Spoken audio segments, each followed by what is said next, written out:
When Mitch McConnell launched a stunning attempt to cancel and impeach President Trump, he never expected Texas Governor Greg Abbott to answer the call. But what came next shocked the entire nation. In a fiery live broadcast, Abbott didn't just defend the president. He pulled back the curtain on McConnell's darkest political secret. What had been hidden for decades was now about to explode into the open. It was supposed to be a quiet Friday afternoon in Washington. Congress was entering the August recess, and most politicians were already thinking about vacations or photo-op town halls. But behind closed doors, something far more dangerous was unfolding. McConnell, the entrenched senator with over 50 years in power, had teamed up with Senate Majority Leader John Thune, his political protege, to execute an emergency maneuver, extend the Senate recess and block over 100 of President Trump's key nominations. This wasn't just political strategy, it was open warfare. Sources leaked word of a plan even darker. McConnell and Thune were quietly preparing an impeachment inquiry. The goal was clear: stall the administration into paralysis, pressure the president to resign.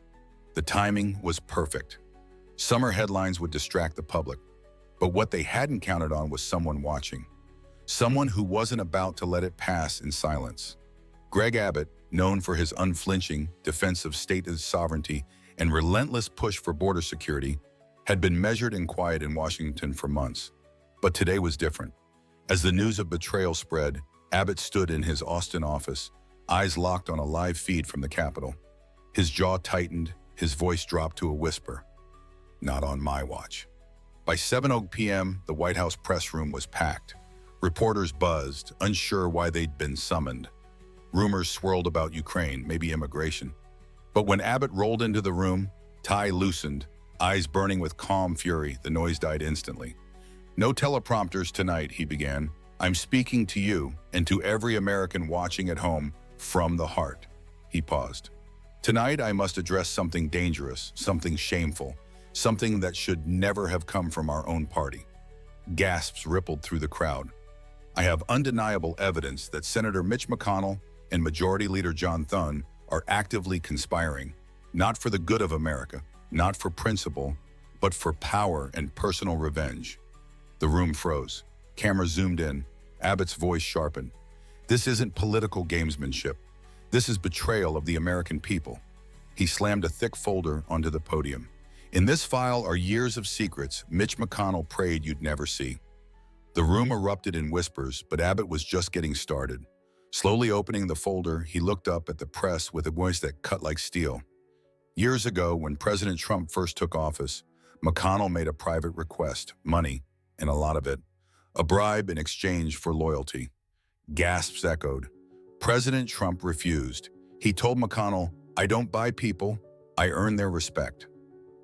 From that moment on, Abbott explained, McConnell made it his mission to destroy the president, not because of policy or principle, but because Trump had said no to corruption. Abbott lifted a printed, signed, and legally redacted email to prove it. That same bitterness, Abbott continued, is what drove McConnell to prop up John Thune, a man with no spine, as Senate leader. Not to serve America, but to keep control, to weaponize the Senate against our president. He stared directly into the camera.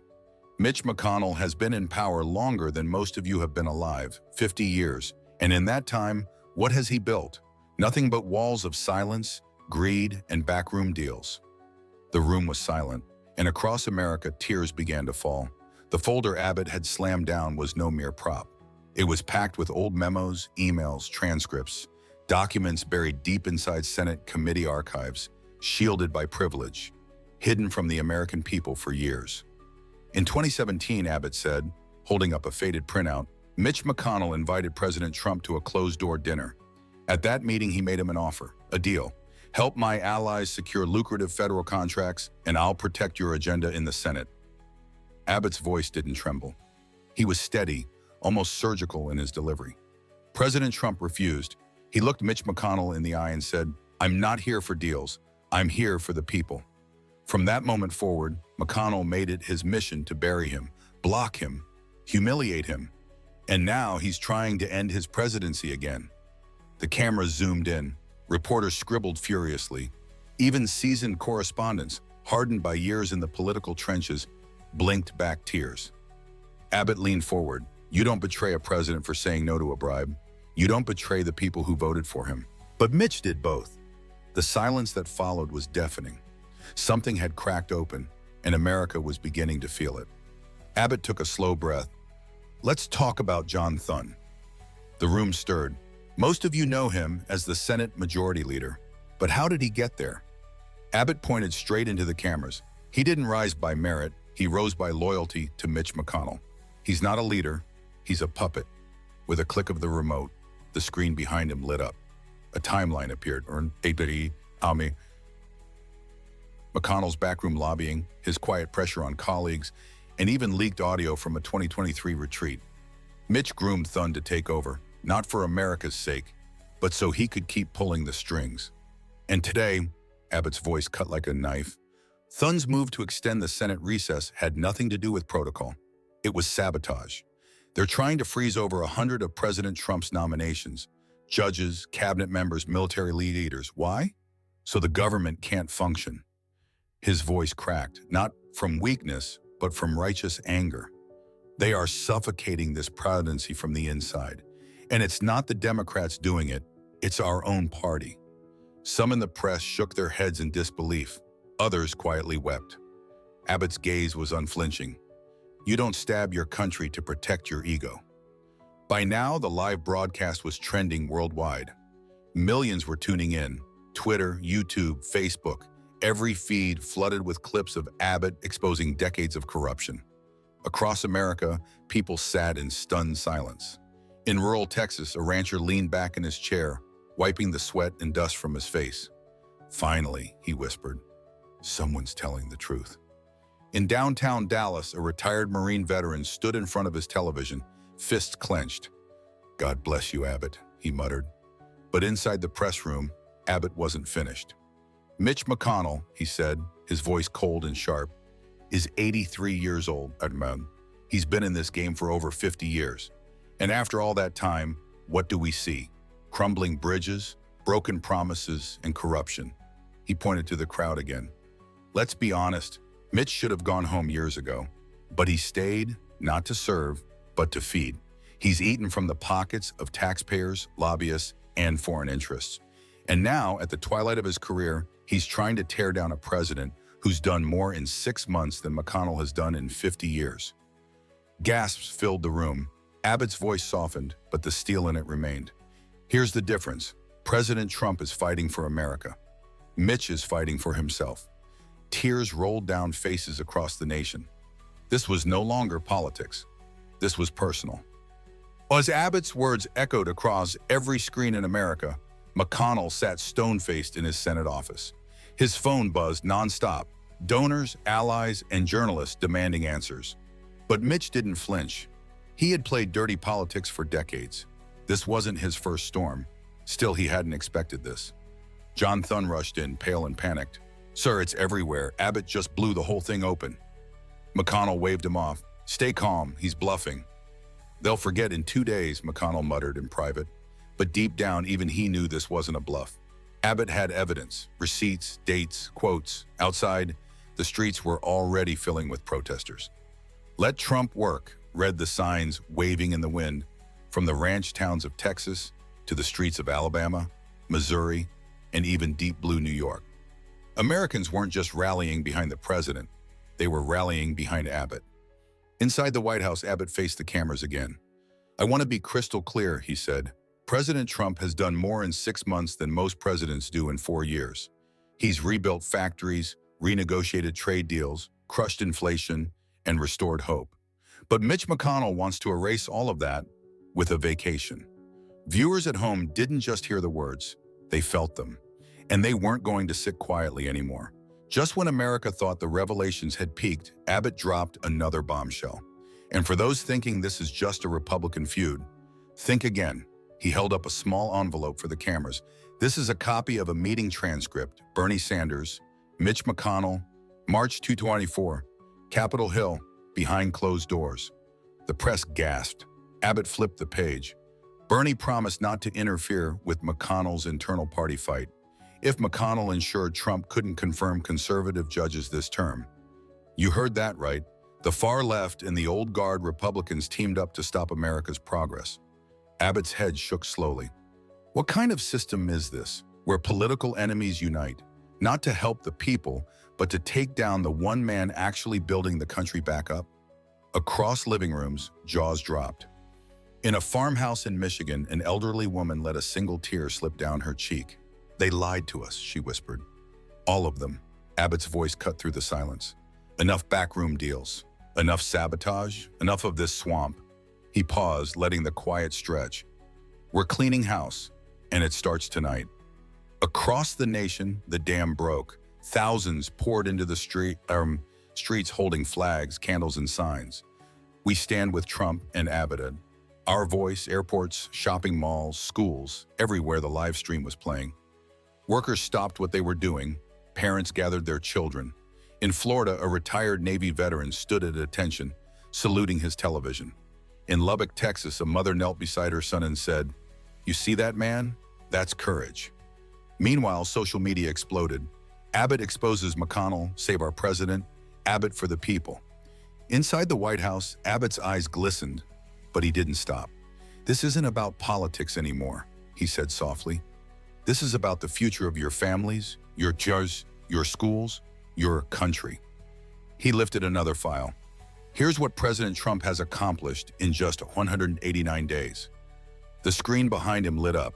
New manufacturing jobs, housing for veterans, record border security, lowered gas prices, revived farming subsidies. Real results, real numbers, Abbott said. While Mitch plays games, Trump builds. Even the most skeptical viewers felt it deep in their bones. This was more than a speech. It was a revolution. Pause, the silence so heavy you could hear the breathing in the room.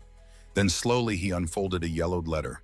"This," he said, "is a handwritten letter from Mitch McConnell to a foreign lobbyist dated March 2001.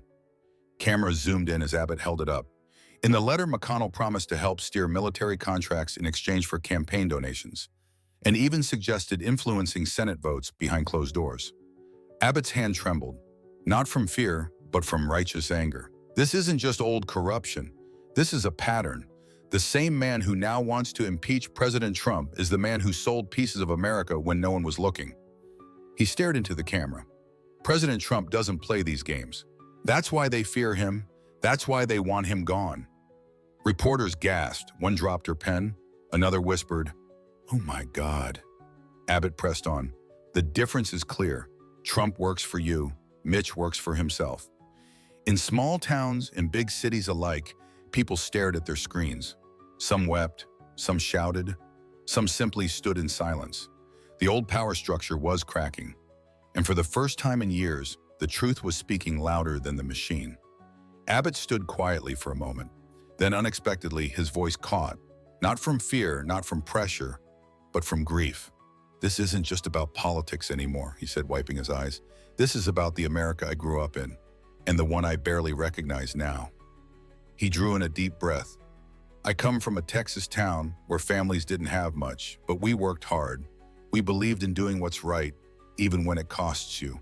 That's what Donald Trump believes too." His voice cracked again. "But men like Mitch McConnell, they forgot us. They forgot you. They built their luxury at the expense of millions who scraped by. And now they're trying to burn down the only hope we have left, just because they can't control it." The room went still. Not a single camera click, not a whisper. Abbott looked into the camera, not as a governor, not as a politician, but as a father, a son, and a citizen. "I'm not here to protect power. I'm here to protect truth. And if I go down for that, so be it. But I will not stay silent while they destroy the man fighting for all of us." Across America, people were sobbing. As Abbott's speech played on screens nationwide, a storm brewed in the Capitol. John Thune, McConnell's political godson, stood pale as paper in a narrow hallway, cornered by 3 furious senators. "You didn't tell us about any of this," one barked. "You let McConnell hijack our party," another snapped. "You betrayed us all," the last said coldly. Thune tried to respond, but the damage was done. The tide had turned. Back on camera, Abbott laid down more evidence. Documents showing McConnell funneling money through shadowy PACs, leaked audio of him mocking Trump supporters as easy to control, and proof that Thun's rise to leadership was never earned. It was engineered. Mitch didn't just mentor Thun, Abbot told the nation. He manipulated him. And now Thun is obeying his godfather's command to strangle this presidency by shutting down Senate confirmations in August. The betrayal was undeniable now. The plot was exposed. The puppeteer unmasked. From big cities to rural crossroads, Americans weren't just angry, they were heartbroken. Because the real enemy wasn't across the aisle. It had been hiding behind a handshake. The speech ended. Abbott stepped away from the podium, his hands trembling, heart pounding. The weight of what he'd just done settled on his shoulders. But outside the White House gates, something beautiful was happening. Crowds were gathering, by the hundreds, then the thousands. Farmers, veterans, nurses, small business owners. They carried hand-painted signs. "We believe in Trump. Thank you, Abbott. Enough is enough."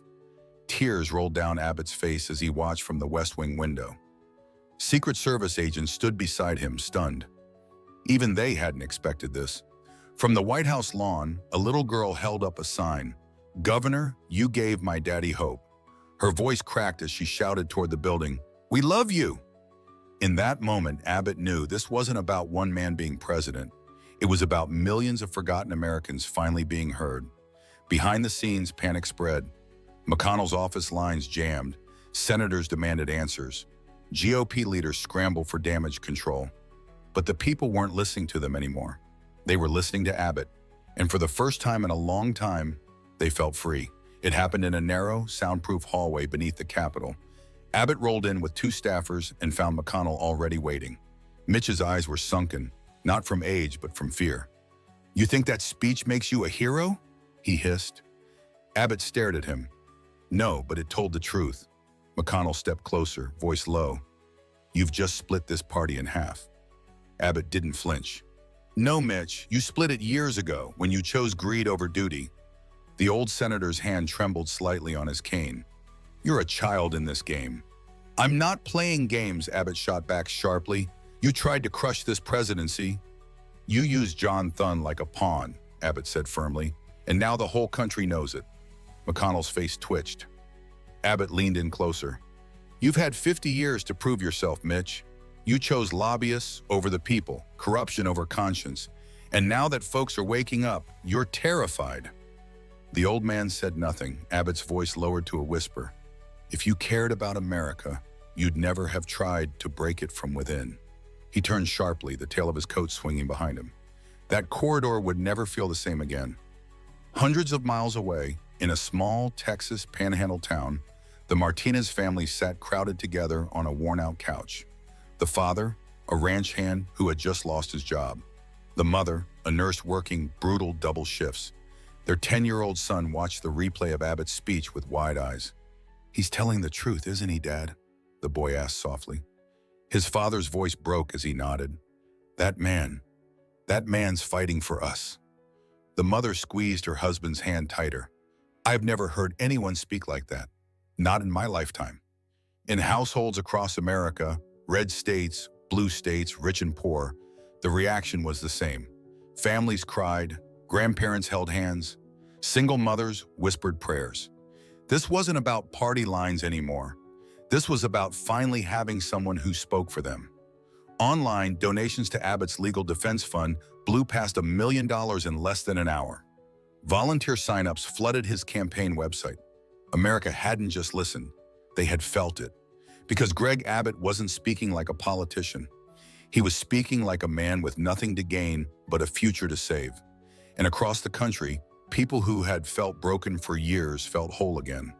The Senate chamber was unusually full. Every seat was taken. C-SPAN's live stream hit record-breaking numbers. The air buzzed with tension. Senators whispered to each other like sparks before a wildfire. Abbott entered through the back door. No entourage, no notes, just steel in his eyes. Across the room, McConnell sat hunched in his chair, pretending to read from a folder. John Thun stood behind him like a pale shadow.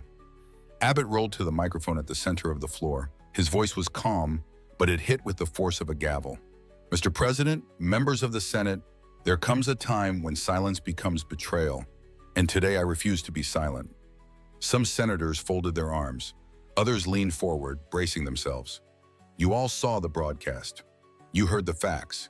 But if you think I'm done, you're wrong. He turned directly to McConnell. I have just submitted a motion to open an internal ethics investigation into you, Senator McConnell. It includes signed affidavits, financial records, and communications showing a clear pattern of bribery and abuse of office over decades. Gasps rippled through the chamber. McConnell said nothing, because he couldn't. The truth had just walked into his temple. Moments later, McConnell was escorted from the chamber. Officially, it was for a private discussion. In reality, it was anything but. Inside his Capitol office, John Thune followed, visibly shaken. You said they'd never find those documents, Thune snapped. McConnell's face had gone pale. They weren't supposed to. They were sealed in committee archives. You lied, Thune's voice rose. You dragged me into this mess. I trusted you. For the first time in years, McConnell looked small. His age, long hidden behind political cunning, was showing. His hands trembled. His lips stayed tight. I built this party, he muttered. No, Thune said bitterly. You poisoned it. Back in the chamber, Abbot sat silently at his desk. He didn't speak. He didn't move. But he could feel it, the shift. Not just in the room, but across the country. The emails, the transcripts, the recorded phone calls. They'd all been filed with the Ethics Committee. The clock was ticking. Abbot wasn't looking for applause. He was trying to save a presidency and a nation from betrayal within. And America was watching. That evening, the press conference wasn't planned. Abbot had no prepared remarks, no teleprompter, no briefing. He rolled up to the podium, facing 100 flashing cameras, and cleared his throat. I want to say this to every American watching at home tonight. You are not crazy. You are not forgotten. You are not alone. Abbott's voice cracked. For years, men like Mitch McConnell have made you feel like your voice didn't matter. They've used power not to serve you, but to silence you. That ends now. He paused, scanning the faces before him.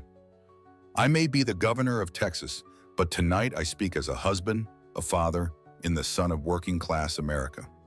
His eyes glistened. I've seen families cry at the grocery store checkout. I've watched plants and oil rigs shut down, taking whole towns with them. I've seen soldiers come home broken and be ignored. And still, men like McConnell sit on golden thrones built from taxpayer money, blocking the one man actually trying to fix it. The room went silent. Donald Trump is fighting for you, Abbot said firmly, and I will stand with him until the very end. Across America, people cried, not from weakness, but because, for the first time in a long time, someone stood up and spoke for them. By sunrise, the Senate was in chaos. Overnight, Abbott's speech had been rebroadcast on every major network. People weren't just watching. They were calling offices, emailing senators, camping outside government buildings. In Arizona, a 70-year-old veteran named Dale Miller called his congressman with tears in his voice. I served in 2 wars, and I've never heard a leader speak like Abbott. Tell him thank you. Inside the Capitol, the pressure exploded. A group of junior GOP senators called an emergency caucus. One by one, they went before cameras and broke their silence. I can't defend McConnell anymore, said one. This is bigger than party lines, said another. I stand with President Trump and Governor Abbott, declared a third. John Thune tried to rally support behind closed doors, but even his allies avoided his eyes. One senator whispered, you rode Mitch's coattails. Now you're sinking with him. The media swarmed. News anchors used words like earthquake and implosion. Through it all, Abbott stayed quiet, letting the truth do its work. In just one day, the unthinkable had happened. The McConnell machine was breaking, and America was waking up. Abbott stood once more before the cameras, this time in the Rose Garden. The crowd outside had doubled in size. Some had driven through the night. Others had flown in from across the country. I didn't plan this, he began. I didn't want it to be this way. He looked down at a worn photograph in his hand. His grandfather, a West Texas cotton farmer. My granddad worked 16-hour days under a sun that burned your skin raw. He died with a broken body and an empty bank account. Politicians like Mitch McConnell used men like him, and when they were used up, they were forgotten. Abbott's voice trembled. That's who I fight for, not the billionaires, not the lobbyists, the families, the forgotten. He looked straight into the camera. They want to cancel Trump because he fights for you. But I'm here to tell you they won't win. Not this time. Abbot lifted a massive binder. These are Trump's accomplishments from just the first 6 months of his second term. Over 3 million newborns, a secure border, a health care plan that cut costs for working families. He held the binder high. This is what they fear. And in that moment, America realized Abbot wasn't defending Trump. He was defending them. Just as the energy began to settle, a breaking headline hit the airwaves. Leaked recording, McConnell pressured DOJ to target Trump with false charges. The audio was chilling. McConnell's voice was calm, cold. Use anything, tax records, business filings, whatever sticks. We just need to shut him down before midterms. The recording played across every TV in the country. Gasps, outrage, heartbreak. Even longtime McConnell supporters felt sick. One Kentucky voter muttered, "I've voted for him since the 90s. I feel fooled." Inside the Capitol, McConnell finally emerged to speak. He didn't apologize, he didn't deny it. Instead, he said coldly, "This is politics." Abbott's response came within minutes. "No, this is a betrayal of the people, of the Constitution, of everything this country stands for." That night, as millions rewatched the speech, a mother in Oklahoma wept. Her husband, a laid-off truck driver. The laid-off truck driver placed a hand on his wife's shoulder. "He's doing it, honey," he whispered. "Abbott's fighting back for all of us." She nodded through her tears. "I just hope it's not too late." But deep down, they both knew. America had just crossed a line, and there was no going back. Inside the White House, President Trump sat alone in the Oval Office. The television in front of him played Abbott's Rose Garden speech on a loop. He didn't blink. He didn't move. He just listened. Then slowly he stood and looked out the window. The South Lawn was packed with supporters, flags waving, signs held high, voices chanting, "We want truth. We want Abbott." For a long moment, Trump said nothing. Then, in a quiet voice, he murmured, "He did it." Chief of Staff Barron Trump entered. "Sir, calls are flooding in from governors, state representatives, even former critics. They're rallying." Trump turned to him and smiled faintly. "This isn't about me anymore. Abbott just cracked the whole system open." He picked up the phone and called Abbott directly. Abbott answered on the first ring. "You didn't just defend me," Trump said, his voice thick with emotion. "You defended the soul of this country." Abbott's voice wavered. "I just did what was right." Trump paused. "I couldn't have picked a better ally." And for the first time since the attacks began, the nation saw something rare from President Trump, a tear rolling down his cheek. The next blow didn't come from Abbott, but from a whistleblower. Late that night, a mysterious tape was leaked to a major media outlet. The audio was old but unmistakable. McConnell's voice addressing a group of high-dollar donors behind closed doors. "Trump's followers are emotional, loud, easy to distract. We'll ride their wave, then drown them in it." The leak spread like wildfire. Major outlets couldn't ignore it. Social media exploded. Within the hour, Abbott held a live press briefing. He played the tape directly from his phone, looking into the cameras with tired, determined eyes. "This," he said, "is what they really think of you." He held up a handful of handwritten letters from truckers, teachers, single moms. "They laugh at you behind closed doors, then beg for your vote on TV. Not anymore. That era ends now." When a reporter asked, "Do you believe this is grounds for a criminal probe?" Abbott didn't hesitate. "Yes, and I've already submitted the request to the DOJ." McConnell was watching from his darkened office, silent and still. He knew this wasn't politics anymore. This was judgment. As midnight approached, Abbott rolled onto the Truman balcony, looking out over the thousands still gathered below. Cameras rolled.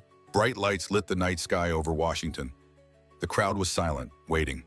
Abbott raised a small note card, then tucked it back into his pocket.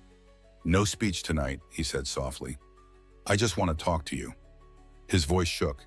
"You deserve leaders who don't lie, who don't steal, who don't hide behind age or power. You deserve the truth." He gestured toward the White House. "This house doesn't belong to us. It belongs to you." A wave of emotion rippled through the crowd. "My mother struggled. My father wasn't there. I've buried friends to drugs, to poverty, to despair. And I've watched Washington ignore it all. Mitch McConnell looked the other way. He enriched himself and then tried to destroy the one man who finally fought for us. Abbott's eyes lifted to meet theirs again. I promise you this, he won't win. Not while I breathe, not while we stand together. The crowd erupted. Tears, cheers, chants of Abbott. Abbott, Abbott. Across America, hope was reborn. Morning broke heavy over Washington, but while the city was still waking, Abbott was already moving. With the entire nation holding its breath, he made his way to the Capitol carrying a thick black folder. This wasn't rhetoric. This wasn't opinion. This was the final nail. Standing before the Senate Judiciary Committee, in a hastily called emergency hearing, Abbott laid the folder on the table. In here, he began calmly, are banking records from an offshore account tied directly to a PAC under Mitch McConnell's control. It has received over $28 million over the last decade from foreign defense contractors, Abbott stated, his voice steady but cutting through the chamber like a blade. Gasps erupted. Funds, Abbott continued, that were traced directly to lobbyists who secured inflated federal contracts, many of which passed through the Appropriations Committee chaired by Senator McConnell himself. He opened the folder and held up a photocopy of McConnell's own signature on one of the internal transfer memos. You want to talk about threats to democracy? Abbott asked. This, he shook the page for emphasis, is what corruption looks like. Senators exchanged horrified glances. Reporters bolted from the room. Phones buzzed frantically. And somewhere in the shadows of the Capitol, Mitch McConnell finally realized this was checkmate. In a quiet hallway outside the hearing room, McConnell stood slumped against the wall. His cane trembled. Sweat rolled down his temples. The whispers around him were no longer whispers of respect, but of fear and betrayal. John Thune approached, face pale. It's over, Thune said flatly. They're turning on you. McConnell said nothing. His eyes were glassy, staring at nothing. Inside the chamber, Abbott closed a statement. I didn't come here for vengeance. I came here to shine a light. Because this isn't just about President Trump. It's about every single American who believes their leaders should serve them, not sell them. He rolled away from the podium to a thunderous wave of applause. Outside, a crowd of thousands waited. They held signs, tears streaming down their faces, hope in their eyes. Some clutched pictures of loved ones, veterans, teachers, factory workers, people who had long lost faith in government. But now something was shifting. A single chant rose into the sky. For us, for truth, for Abbott. Abbott sat still, overcome. He had just exposed one of Washington's deepest roots of corruption, and yet he stayed calm, because he knew the final word hadn't been spoken yet. That night, Abbott returned to the White House.